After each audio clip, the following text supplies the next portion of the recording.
Magnifying power of compound microscope.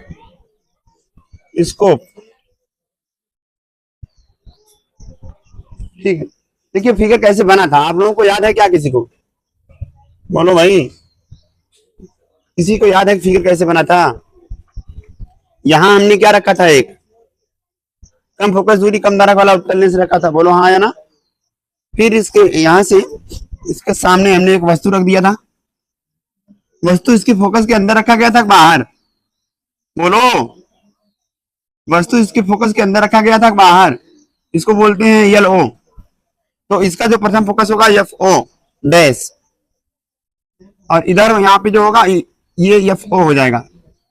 वस्तु को इसके फोकस के बाहर रखा गया था, है ना? कहता हूँ आवाज नहीं आ रही, मारना शुरू कर देंगे। वस्तु को इसके फोकस चालू कर दो। वस्तु को इसके फोकस के बाहर रखा गया था, तो यहां से किरण चलेगी मुख्य अक्ष के समांतर। हम जानते हैं वह किरण जो मुख्य अक्ष के समांतर चलेगा किससे होके जाएगा? किससे? ये किरण फोकस से होके चलेगी।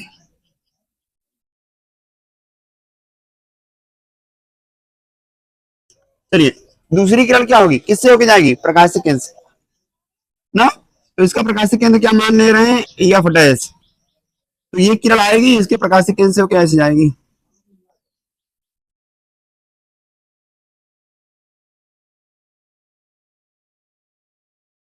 ये दोनों किरणें यहां पर मिल गई। किस बिंदु पर मिलेंगे? बोलिए, मालूम तो होगा ना आपको किस बिंदु पर मिलती है? बी डैश पर। लंब डाल देंगे आप ए डैश बी डैश। इतना समझ में आया? कोई डाउट है किसी को? हाँ, अब कहेंगे इसके सामने बड़ी फोकस दूरी बड़े द्वारक वाला कौन सा लेंस रखेंगे? तो लेंस रख लीजिए।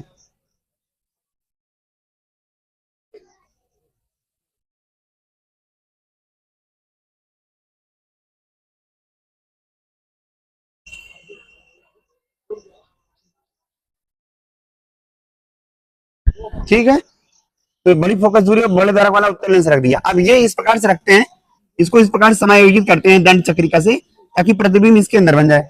बताया था। तो मान लो इसका इसके फोकस के अंदर बन जाए, तो इसका फोकस मान लीजिए यहाँ पर है। क्या नाम है इसका? F E dash.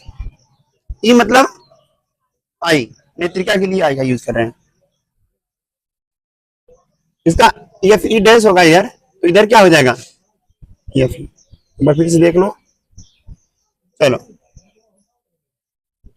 अब ये जो यहाँ पर प्रतिबिंब बना ए डैश बी डैश, या इस नेत्रिका के लिए जिसको दिखाते किससे हैं? यल ई से ना, आई लेंस।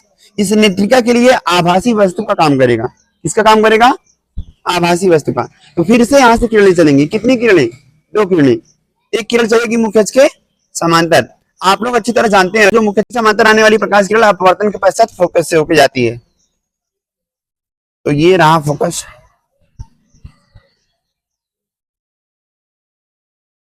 जा पाएगा कि नहीं?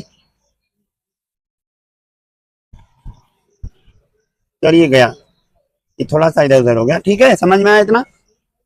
ये किरण ऐसे चली जाएगी, इधर की ओर डाट डाट डाट से रहेगा। देखते हैं कहाँ मिलता है।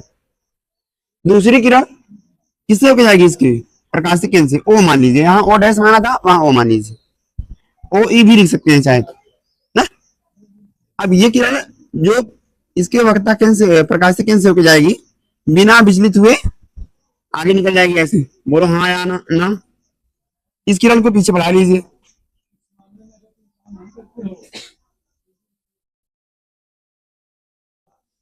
मिल गए यहाँ पर। इसको आगे भी ऐसे कर लो, थोड़ा सा आर पर दिखा देना। चलो, दोनों कहां पर मिले? बी डैश पर। ऑलरेडी डैश है तो डबल डैश करेंगे। एक बार डैश है तो दोबारा डबल डैश होगा। यहां से लंब डाल दीजिए।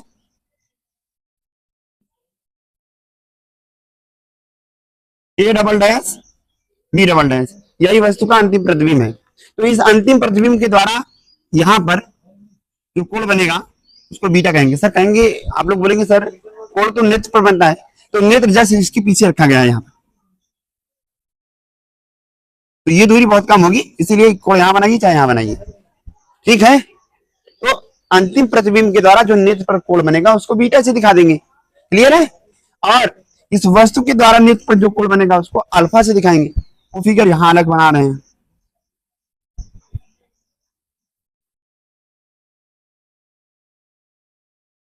ये है ए, ये है बी, और यहां पर है नेत्र। तो ये वाला जो कोण बनेगा अल्फा। ठीक, चलिए अब जरा ध्यान दीजिएगा, हमें निकालना है रेखीय आवर्धन। रेखीय आवर्धन यम बराबर क्या होता है, याद है कितना? बीटा अपन अल्फा ना। यहाँ पे हम आवर्धन क्षमता की बात कर रहे हैं। किसकी बात कर रहे हैं? आवर्धन क्षमता। और लेंस की आवर्धन क्षमता कैसे निकालते हैं? बीटा अपन अल्फा से। ठीक है, सबसे पहले हम बीटा का वैल्यू निकालेंगे, या आप लिख लीजिए त्रिभुज, आपको ये दिख रहा होगा, नाम बताइए। दिख नहीं रहा है आप लोगों को? यहां से लीजिए B double dash A double dash O, B double dash A double dash O.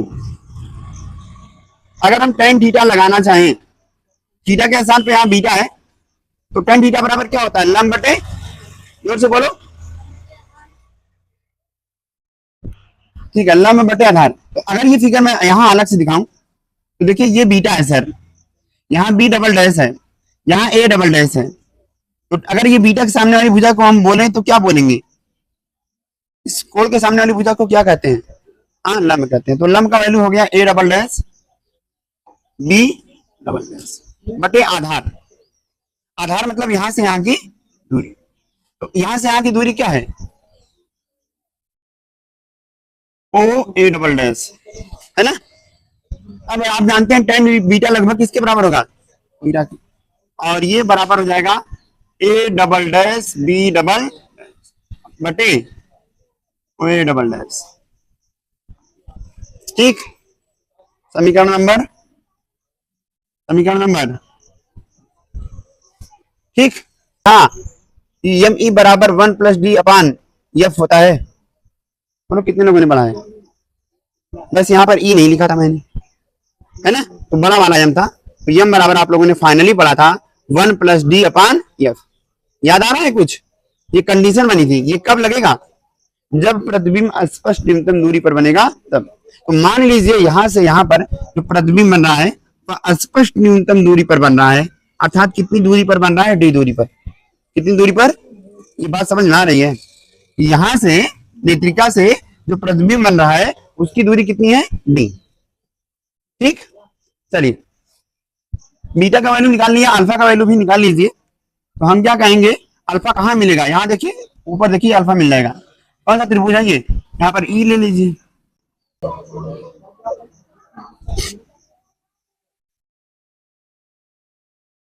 A B. अगर इस त्रिभुज में हम बात करें तो क्या हो जाएगा? टेन अल्फा और टेन थीटा बराबर क्या आता है? लंब बटे आधार। तो लंब क्या होगा? देखो इसके से यहाँ ये लंब है ए बी ना, अब बटे आधार। आधार क्या है? ये दूरी। ये दूरी का नाम क्या है? बोले, गलत लिख दिया है क्या मैंने? हाँ ये है ना, यहाँ पर भी है। देखो फिगर मिलाओ, बी ऊपर है नीचे, तो यहाँ पर ये वाला क्या हो जाएगा? ए ई हो जाएगा। कितना समझ में आया? ये हमारा समीकरण नंबर क्या हो जाएगा? इसको हम टेन अल्फा को चेंज कर देंगे, अल्फा बराबर हो जाएगा ए बी अपान। अब ये बनेगा हमारा समीकरण नंबर। यहां तक कोई डाउट नहीं? अब जरा ध्यान दीजिएगा, रेखीय आवर्धन नियम बराबर क्या होता है? बीटा अपान, अब बीटा का वैल्यू बताइए यहां से, A double dash B double dash बटे गुणे अल्फा का वैल्यू बताइएगा,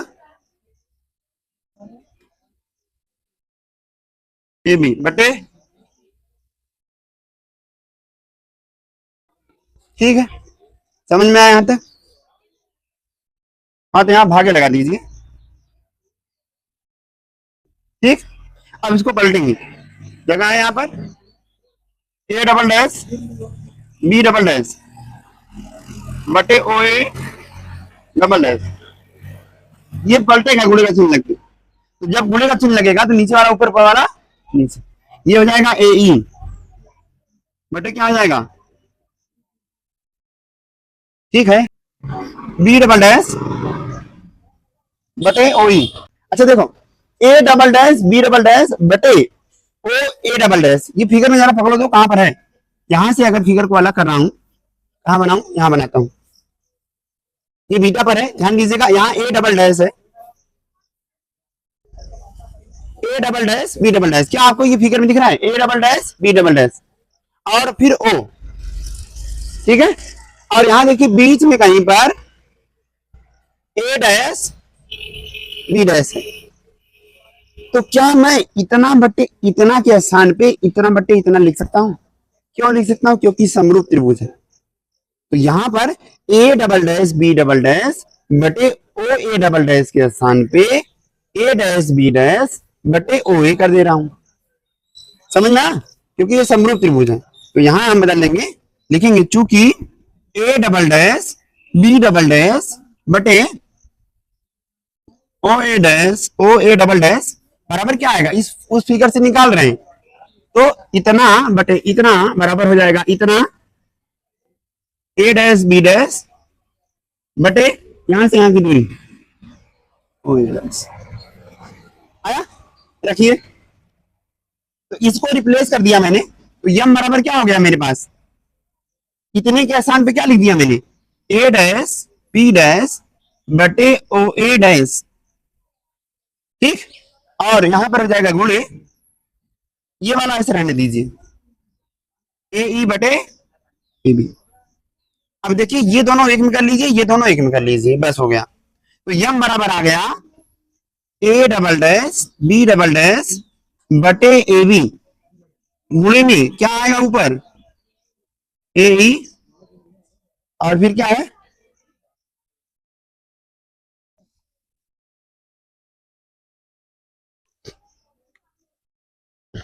अब सुनिए, अब आप यहां पे देखेंगे आपको मिलेगा A double dash B double dash, पकड़िए यहां पर, और ए बी पकड़िए यहां पर, जरा ध्यान से देखो सभी लोग, आंखें थोड़ा बड़ी कर लो, यहां से ऐसे देखो, क्या यहां पर ए डैश बी डैश है, और क्या यहां पर ए बी है, यहाँ ए है और यहां पर बी, क्या ये आपको फिगर में दिख पा रहा है, देखो ए बी और यहां पर ए डैश बी डैश, ये वाला और ये वाला दोनों कोण बराबर है, और ये इसमें 90 अंश है, ये इसमें 90 अंश है, तो क्या फिर से ये समरूप त्रिभुज हो गए, ये लंबाई मुझे ज्ञात नहीं है, ये लंबाई मुझे ज्ञात नहीं है, तो लेकिन इन लंबाइयों का अनुपात इनके आधारों के अनुपात के बराबर होगा। तो क्या मैं ये कह सकता हूं ए डैश बी डैश, ध्यान दीजिएगा, ए डैश बी डैश बटे ए बी, मतलब इसका लंब बटे इसका लंब बराबर क्या होगा, इसका आधार क्या है, यहां से यहां की दूरी ए डैश ओ डैश बटे इसका आधार ए ओ डैश, सही है, ये मान यहां रखिएगा। तो यम बराबर क्या मिल जाएगा, इस पूरे को रिप्लेस कर दिया मैंने,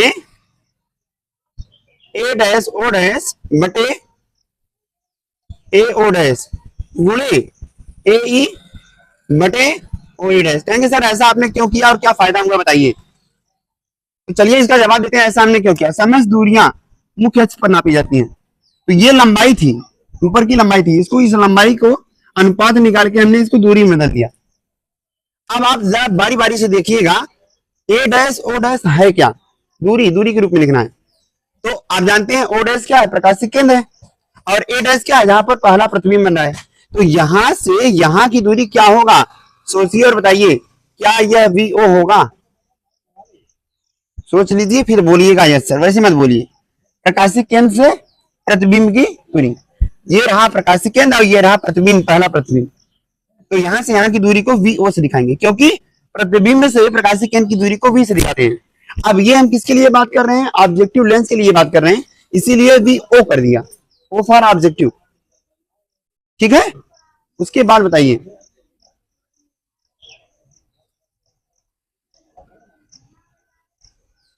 उसके बाद देखिएगा,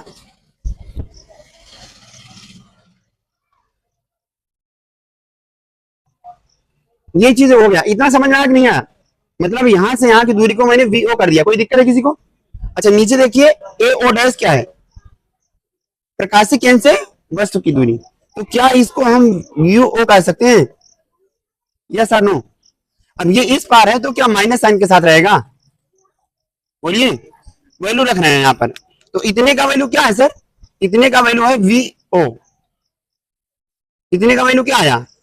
ब्रैकेट मत लगाओ, minus U O. I hope समझ में आया होगा। बोलो। और ये वाला एक, एक तो बन गया, ठीक है। अब इसमें दो कंडीशन बनेगा, एक बार जब वस्तु अनंत पर है तब, और जब प्रतिबिंब अस्पष्ट न्यूनतम दूरी पर बनेगा तब। तो यहाँ पे अब लिखेंगे जब प्रतिबिंब कहां पर बने? अनंत पर बने। जब प्रतिबिंब अनंत पर बनता है तो हम क्या करते हैं, यू को जो रहता है, यू ई को रिप्लेस कर देते हैं एफ ई से। याद आया किसी को? जब प्रतिबिंब अनंत पर बनता है तो वस्तु कहां रखते हैं? फोकस पर। तो यू ई जो रहेगा वो एफ ई में बदल जाएगा, यानी यह जो प्रतिबिंब बनेगा इसके फोकस पर बनेगा। तो फॉर्मूला क्या हो जाएगा? यम बराबर आ जाएगा वी ओ माइनस यू, यहां पर रहेगा डी और यहां पर हो जाएगा एफ ई।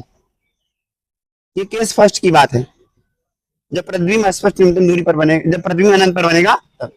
दूसरा केस सेकंड, जब प्रतिबिंब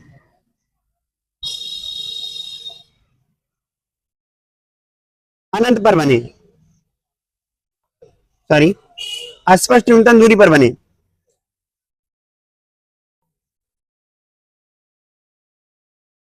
अगर प्रतिबिंब अस्पष्ट न्यूनतम दूरी पर बन रहा है तो यह बराबर क्या आएगा?